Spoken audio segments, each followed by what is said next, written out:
Assalamu alaikum. Good morning, my dear students. Welcome to English video lecture. I'm your English teacher. I hope you are all fine and safe in your homes. This is your English book. So today we will start our new work, that is a poem. But before starting this poem, I will ask some questions. Okay. So look at the book on page number. You have your books and you have your pencils with you. So take your books and open your book on page number 20. ठीक है, this is your book on page number 20. You can see there is a tractor, you can see there is a man, and he is a doctor, he is a policeman, and she is a teacher. So these are all professions. Everyone has related to any kind of profession. We have to join a profession. हमने कोई ना कोई profession को adopt करना होता है because we have to earn money for our livelihood. ठीक है. Okay, so who helps you in your studies? What does a doctor do? Everyone knows. ठीक है. The teacher helps you in your study. The doctor treats the patients, and policeman protect us from thieves. Okay, the farmers works in the field. So these are all profession. Yes. Okay, I have also some professions for you. Look, this is a teacher. ठीक है. The teacher helps you in your study. Teacher कौन होता है? जो आपकी help करता है आपकी स्टडीज़ में. ओके, आपकी मम्मा भी टीचर हो सकती हैं, आपके बाबा भी टीचर हो सकते हैं जो आपको हेल्प करते हैं जब आप घर में होते हैं. स्टडीज़ के लिए हेल्प करते हैं, और इन स्कूल हम आपको हेल्प कराते हैं, जैसे कि मैं आपकी टीचर हूँ. ठीक है. Okay, so now this is your father. आपके फादर का भी कोई ना कोई प्रोफेशन होता है. He can be a banker, he can be a doctor, he can be a engineer. तो कोई ना कोई प्रोफेशन आपके फादर के भी होते हैं. ठीक है. इसी तरह और भी बहुत सारे डिफरेंट प्रोफेशंस हैं, जैसे कि ये देखिए, होटल का शेफ़ है, ये फार्मर है, she is a lawyer, she is a teacher, he is a policeman, and he is a soldier. So these are our professions. ये हमें after completing your studies you have to also get any kind of professions. ठीक है. और आपको पता है, आप भी अपनी हेल्प करते हैं. किसकी? आप भी हेल्पर्स हैं. The girls helps in gardening, the girl help in cooking for the mother. और जो बॉयज़ हैं वो अपने फादर की हेल्प करते हैं. आप देख सकते हैं इस पिक्चर में, ये जो बॉय है ना, ये अपने फादर की कार वॉशिंग में हेल्प कर रहा है, और ये जो गर्ल है ये गार्डनिंग में अपनी ममा की हेल्प करा रही है. So these are helpers. हम, अगर आप छोटे बच्चे हैं तो आप क्या हैं? आप हेल्पर हैं अपनी पेरेंट्स के. ठीक है. और अगर आप बड़े हो जाएंगे तो you get any kind of profession. Look, these are builders. Builders क्या होते हैं? जो हमारे घर को बिल्ड करने में हमारी हेल्प करते हैं. कोई आर्किटेक्ट होता है, कोई ब्रिकलेयर्स बनाता है, कोई इलेक्ट्रीशियन होता है, कोई प्लम्बर होता है. ये देखें, वॉल को लेयर कर रहा है. So everyone has some profession. हर बंदे का कोई ना कोई प्रोफेशन होता है जो उसमें माहिर होता है, जो जिसमें उसको कमांड होती है. ठीक है. जैसे कि we are teachers and we teach you. जैसे कि आपकी मामा हाउस वाइफ हैं, आपकी मामा टीचर हैं, आपकी मामा डॉक्टर है. So she has a command on this profession. हर एक को अपने प्रोफेशन में कमांड होती है. और हम ये प्रोफेशन क्यों ज्वाइन करते हैं? हम किसी न किसी प्रोफेशन से क्यों वाबस्ता होते हैं? बिकॉज कि हमें अर्निंग करनी होती है, हमें लोगों की हेल्प करनी होती है. Doctor treats patients. हम एक तरीके से दूसरों की हेल्प कर रहे होते हैं. ठीक है. और आज जो हम अपनी पोइम पढ़ेंगे वो है पेज नंबर 21. ओके, सबसे पहले you can write the date on this page. आप इस पेज पे आज की डेट राइट कर लें. Today is 13.9.2021. सो सबसे पहले मैं आपको ये पोएम क्लियर करूँगी, आपको ये पोएम प्रोनाउंस करना, आपको रीड करना सिखाऊंगी. आफ्टर डैट हम इसको पोएम को सिंग करेंगे. ठीक है. So this is the word cobbler. Cobbler is a person who helps. Cobbler कौन होता है? Cobbler is a person whose job is to make और मैंड शूज़. ठीक है. कॉबलर कौन होता है? Cobbler is a person whose job is to make और mend shoes. He also repair our shoes. He also a shoe maker. ठीक है. वो शू बनाता भी है, शूज़ की रिपेयरिंग भी करता है, मैंडिंग भी करता है. सो कॉबलर इज़ अ पर्सन. ये एक जॉब है. इसकी क्या जॉब है? कॉबलर की जॉब है. ठीक है. ओके. कॉबलर मैन माई शू. सो यहाँ पे आपको you can see in the picture is very much colourful and beautiful. आपको एक कबर्ड नज़र आ रही है, वहाँ पे आपको देखिए शूज़ नज़र आ रहे हैं। आपने देखा कि उसकी कबर्ड में शू पड़े हुए हैं, कुछ मैंडिंग के लिए शू पड़े हुए हैं। देखें, शूज़ मैंडिंग के लिए पड़े हुए हैं, कुछ तो उसने रिपेयर कर लिए हैं। जब वो शू रिपेयर कर लेता है तो वो अपनी कबर्ड में रख लेता है। Okay, now there is a boy. यहाँ पे एक बॉय है, जो आपको पता है ये बॉय कौन है? ये बॉय एक प्लेयर था। ये प्लेयर है, ये क्रिकेट या कोई भी गेम प्ले कर रहा था, और आपको पता है जब इसने किक किया तो इसका शू जो है ना वो ख़राब हो गया। So he comes to a cobbler. ये कॉबलर के पास आया और उससे बताया कि kindly mend my shoe. Cobbler को बताया कि मेरे पास टाइम नहीं है and you have to mend my shoe. आपको मेरे शू को मैंड करना है जितना जल्दी पॉसिबल है, ठीक है? सो वो उसे कहता है कि cobbler mend my shoe. Okay, cobbler means a person whose job is to make और mend shoes. And mends mean repair करना, मैंड्स मीन रिपेयरिंग, ठीक है? जो रिपेयर करते हैं हमारे शूज को। Okay, and so cobbler is a person whose job is to make or mend shoes, and mend means repair. Okay, get it done by 2:30। Cobbler उसको वो कॉबलर को क्या बोलता है कि आपने इसको हाफ टाइम में आपने इसको कंप्लीट करनी है। हम जैसे किसी को बोलते हैं ना कि बस आप एक 5 मिनट्स में मेरा ये काम कंप्लीट कर दें, या हम उसको बोलते हैं कि एक आधे घंटे में आप मेरा ये काम कंप्लीट कर दें। सो वो कॉबलर को कहता है कि get it done by 2:30। But जब उसको याद आता है कि 2:30 इज़ मच टू लेट, वो बोलता है कि 2:30 जो है ना बहुत ज़्यादा टाइम है, आप ऐसा करें कि इससे भी कम टाइम में करें। Get it done by 8:30। आप इसको भी कम, इससे भी कम टाइम में मेरा शूज़ मेंड करें, because I have to go, क्योंकि मैंने गेम प्ले करना है, मैंने पार्क जाना है। और वो कॉबलर को कहता है कि काइंडली मेंड माई शू हरीली, मेरा शूज़ जल्दी से कंप्लीट कर दो, जल्दी से मेंड कर दो, बिकॉज कि मेरी गेम ऑन है और मुझे गेम प्ले करने के लिए जाना है, और आप मेरा जल्दी से शूज़ जो है ना वो आप मेंड कर दो। Then he said that stitch it up and stitch it down, stitch it up and stitch it down। आपको पता है आपके पास जब शू रिपेयर होकर आता है तो आपने देखा है ना कि वो अप एंड डाउन स्टिचिंग हुई होती है। स्टिच मीन्स के सीना, ठीक है? मेरे लिए शूज सीलें, कैसे सीलें?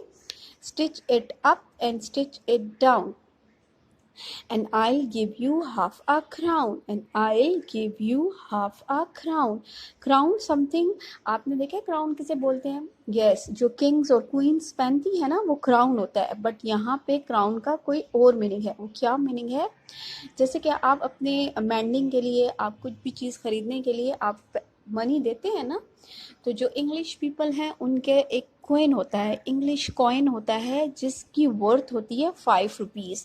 So and I give you half a crown, यानी कि मैं आपको 5 रुपीज़ दूंगा, एक कॉइन दूंगा, कॉइन, और उसकी क्या, उसकी प्राइस होगी 5 रुपीज़। जैसे कि अगर आपका शूज़ ख़राब हो जाता है और आप उसको मेंडिंग के लिए, उसको रिपेयरिंग के लिए देना चाहते हैं, तो आप उससे बात करते हैं ना, उसको कहते हैं ना कि आप मेरा शू जो है वो सी लें, और कितने का सी के देंगे आप पहले ही से बात कर लेते हैं। तो आप उसे कहते हैं ना कि kindly take 5 rupees from me, आप मुझसे 5 रुपीज़ ले लें और आप मेरा ये शू मेंड कर दें, ठीक है? And I will give you half a crown, तो मैं क्या दूंगा आपको? हाफ अ क्राउन मीन्स कि वो अपना किंग का वो गोल्ड का जो क्राउन होता है वो नहीं देता। Crown is a English coin जिसकी वर्थ होती है 5 रुपीज़, ठीक है? So this is all the exercise. I hope कि आपको इसको प्रोनाउंस करना आ गया होगा। देन हम इसको अगेन से पढ़ते हैं, आप मेरे साथ पढ़ें दोबारा से। Okay, now we will start our poem, that is Cobbler, cobbler, mend my shoe. Cobbler, cobbler, mend my shoe. Get it done by 2:30. Stitch 2:30 is much too late. Get it done by 8:30. Stitch it up and stitch it down, and I'll give you half a crown। आपने इसी तरीके से इस poem को घर में again and again read करना है ताकि आपको ये पोइम पढ़नी आ जाए, ठीक है। एंड व्हेन यू इंशाल्लाह जब हमारा स्कूल ओपन होगा and when you will come to school, तो आपसे हम इसका रीडिंग टेस्ट लेंगे। I will again repeat this poem for you. Cobbler, cobbler, mend my shoe, get it done by 2:30. 2:30 is much too late. Get it done by 8:30. Stitch it up and stitch it down, and I'll give you half a crown. आपने जैसे मैंने आपको पढ़ाई rhythm से, आपने ऐसे ही इस poem को अगेन एंड अगेन रीड करना है, इस पोइम को लर्न करना है, एंड देन हम आपसे इसकी रीडिंग टेस्ट लेंगे। Clear? Okay, there is a question. I went to the cobbler to mend my। Why you are going to the cobbler? आप कॉबलर के पास क्यों जाते हैं? Because you have, आप अपने शूज़ की रिपेयरिंग के लिए, आप अपने शूज़ की मैंडिंग के लिए जाते हैं, ठीक है। तो आपने यहाँ पे क्या वर्ड राइट करना है? शूज़। सब बच्चे यहाँ पे ये वर्ड राइट कर लें, शूज़। ओके, अब आपको ये पोएम अच्छे से क्लियर हो गई होगी, आपको ये वर्ड्स भी क्लियर हो गए होंगे और डिफ़िकल्ट वर्ड्स भी मैंने आपको क्लियर कर दिए हैं। Okay, what does a cobbler do? आपको मैंने अच्छे से बता दिया कि what is, this is a profession. Cobbler is also a profession. उसकी क्या जॉब होती है? टू मेक और mend shoes, to repair shoes, और अ शू मेकर, ठीक है। ओके, और आपको ये पोएम कैसी लगी? ठीक है, it's a very interesting and good poem. I hope कि आपको ये पोएम अच्छे से समझ आ गई होगी। Okay girls, now come to page number 22। Write the date on this page. Okay, आपने बहुत अच्छे से कॉन्सेंट्रेट करना है इन बुक एक्सरसाइजेस पर, और मैं आपको अच्छे से क्लियर कर देती हूँ ये एक्सरसाइजेस। सबसे पहले एक्सरसाइज ए है oral communication. This is all oral ना, आपको ये ओरली सारी एक्सरसाइजेस को लर्न करना है। सो लीव एक्सरसाइज A1, आपने इसके ऊपर एक क्रॉस लगा देना है, इस एक्सरसाइज को लीव कर दें। Now come exercise A part 2, ठीक है। Fill in the blanks with CL, BL, DR और BR। आपके पास ब्र, आपने डबल साउंड्स है, ठीक है। कॉन्सोनेंट्स ब्लैंड है, यहाँ पे साउंड्स है, यहाँ पे डबल साउंड है। आपको आपकी क्लास में हमने इंग्लिश रीडिंग की क्लास में हमने आपको प्रोनाउंसिएशन, आपको साउंड्स, आपको फोनिक्स सिखाए थे कि आपने कैसे फोनिक्स को वो करना है। इसी तरह यहाँ पे ये देखें, यहाँ पे C और L का साउंड है, क्ल, ब्ल, ब्र, ब्र। तो इसी तरह से ये साउंड्स है, इन्हीं साउंड्स को लेके ये बना हुआ है। पिक्चर के थ्रू इजीली आपको समझ आ जाएगी कि यहाँ पे हमने कौन सा साउंड लिखना है। तो ये B और R, ब्र ब्रैड, क्ल क्लॉक, ड्र ड्रम, ब्ल block.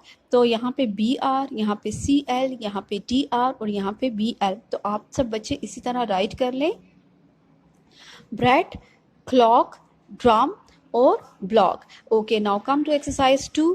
Okay, these are dialogues and communication. Communication is a thing that we talk with each other. दो लोग जो आपस में बोलते हैं, communicate करते हैं with each other, अपनी बात समझाने के लिए dialogues बोलते हैं, उसको communication कहते हैं, उसको communication कहते हैं, ठीक है। There are two children, one is boy and other is girl. One name is Ayan, other name is Sana, ठीक है। Ayan and Sana are talking with each other.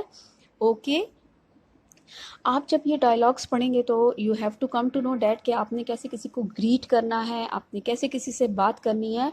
आपने अपने घर में भी अपने ब्रदर एंड सिस्टर के साथ आपने ये कम्युनिकेशन करनी है, आपने बैठ के उनके साथ बात करनी है, ठीक है। सो अयान सेड अस्सलामु अलैकुम, हेलो, हाउ आर यू, ठीक है। अयान क्या बोलता है? अस्सलाम वालेकुम। वो अपनी सिस्टर है और क्लास फेलो है, तो वो उसके साथ बात कर रहा है और उससे क्या बात कर रहा है? अस्सलाम वालेकुम। उसने कैसे ग्रीटिंग की? अस्सलाम वालेकुम से। और सना ने क्या रिप्लाई दिया? वालेकुम अस्सलाम, hi, I am fine thank you. क्योंकि अयान ने पूछा था कि how are you, so Sana said that I am fine thank you. Now Ayan said, could I please have your crayons? वो उसको क्या चाहिए? crayons चाहिए। So he said that, could I please have your crayons? So Sana said, sure, here they are. वो सना उसको अपने crayons देती है और उसे कहती है, yes, sure, here they are. So then Ayan said, thank you so much. And Sana said, you are welcome. Sana said, you are welcome. They are greeting with each other. वो आपस में एक दूसरे को ग्रीट करते हैं, एक दूसरे से बात करते हैं।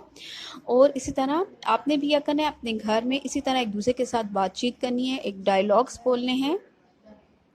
और कम्युनिकेट करना है। इसी तरह आपकी कम्युनिकेशन इसी तरह हो सकती है, आपने एक दूसरे से बात करनी है कम्युनिकेशन के थ्रू। आप इसी तरह एक दूसरे से बात करेंगे, आपने घर में भी अयान और सना बन जाना है और इसी तरह के डायलॉग्स डिलीवर करने हैं आप इसमें। ओके गर्ल्स, आपको ये पेज, आई थिंक आपको ये पेज समझ आ गया होगा, I hope so. Page number 22 is clear to you. Now come to page number 23। Hope okay girls, now come to page number 23।